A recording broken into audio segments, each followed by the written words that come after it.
Какво бихте им препоръчали? На какъв интервал от време е добре да идваме да си правим профилактични прегледи?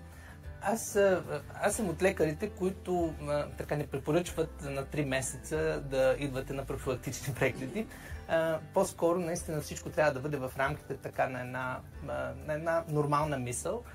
Аз мисля, че всеки човек трябва поне един път годишно да ходи на един чекап и да се правят някакви профилактични прегледи. Но това не е задължително да бъде примерно при пациенти до 30 годишна възраст, които са напълно здрави.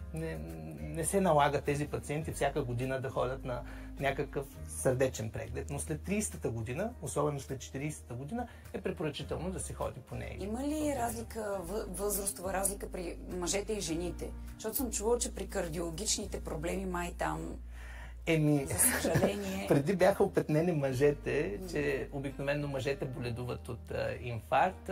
Това се промени в рамките на годините и жените почти достигнаха процентите на мъжете. Това се дължи на това, че жените все повече се хвърлиха в работната среда и този стрес, който се насложи над жените, плюс семейството и работата, като цяло имаме все повече жени пушачи, които се подлагат на рискови фактори, така че в рамките на годините наистина жените почти настигнаха статистиката и имаме доста жени, които също преболедуват инфаркт или сърдечно-съдови заболявания.